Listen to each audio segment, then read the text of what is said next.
16 दिसंबर 2012 दिल्ली की एक ठंडी रात और एक बस में हो रहा था वो जो एक मुल्क की रूह को हिला देने वाला था। एक बेटी के सपने, उसकी हंसी, उसकी जिंदगी कुछ दरिंदों ने कुछ ही घंटों में चीर के रख दी। लेकिन इस बार देश चुप नहीं रहा। इस बार सिर्फ मोमबत्ती नहीं जली, अंदर से एक आग भड़की थी। नमस्कार, मैं हूँ आपका रणवीर। भारतनामा में आप सभी का स्वागत है।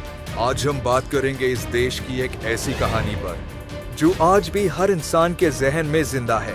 आज हम बात करेंगे निर्भया की। तैयार हो जाइए क्योंकि आज की कहानी बदल देगी आपका नजरिया। स्वागत है आपका भारतनामा में।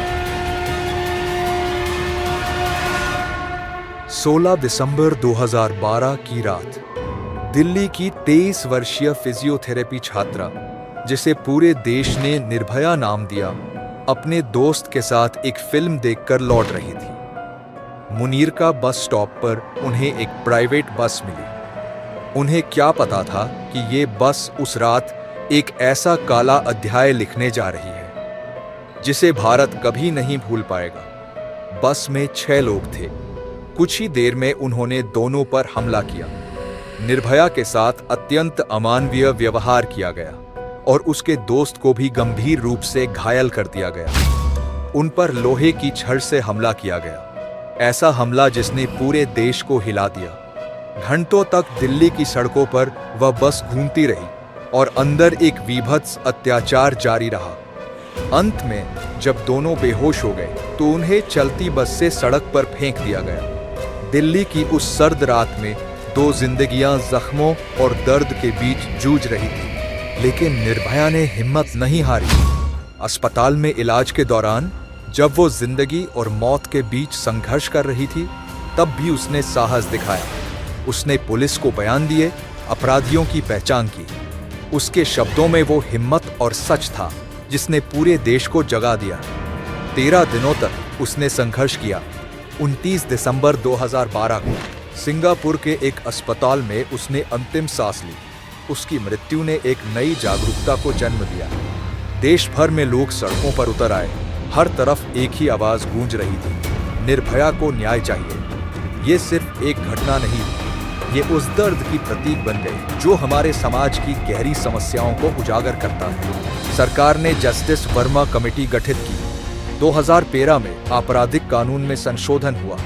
बलात्कार की परिभाषा को विस्तृत किया गया, सजाएं कठोर की गई और कुछ मामलों में मृत्युदंड का प्रावधान भी जोड़ा गया।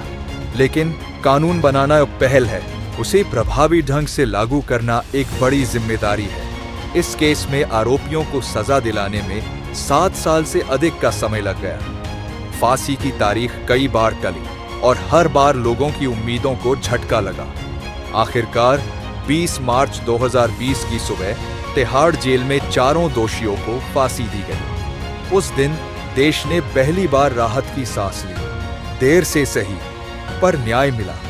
यह सिर्फ एक दंड नहीं था, यह लाखों महिलाओं के लिए उम्मीद की एक किरण थी। निर्भया आज हमारे बीच नहीं है, लेकिन उसका साहस, उसकी लड़ाई और उसका संघर्ष भारत में महिला सुरक्षा के लिए एक नई चेतना बन गया है। क्या हम केवल सजा देकर इस समस्या को खत्म कर सकते हैं? शायद नहीं। वास्तविक बदलाव तब आएगा जब हम अपनी सोच में बदलाव लाएंगे, जब हर घर में बेटों को सम्मान देना सिखाया जाएगा, जब कोई लड़की रात के किसी भी समय बिना डर के घर लौट सकेगी। निर्भया अब एक नाम नहीं, बल्कि बदलाव और न्याय की प्रतीक बन चुकी है। ये कहानी हमें याद दिलाती है कि जब समाज में अन्याय होता है तो उसकी जिम्मेदारी हम सभी की होती है, और यह संघर्ष तब तक जारी रहना चाहिए जब तक हर बेटी, हर महिला इस देश में बेखौफ होकर जी न सके। आप क्या सोचते हैं? क्या निर्भया का संघर्ष हमारे समाज में कोई असली बदलाव ला पाया है? कृपया अपने विचार नीचे कमेंट में साझा करें। दोस्तों, भारतनामा के इस अध्याय में बस इतना ही। अगर इस कहानी ने आपको सोचने पर मजबूर किया हो तो वीडियो को लाइक और शेयर जरूर करें। और हाँ, नए अध्यायों के लिए चैनल को सब्सक्राइब करके बेल आइकन दबाना ना भूलें। मिलते हैं अगले वीडियो में एक नए रहस्य, एक नए किस्से के साथ। तब तक याद रहे, भारतनामा सिर्फ कहानी नहीं, एक एहसास है।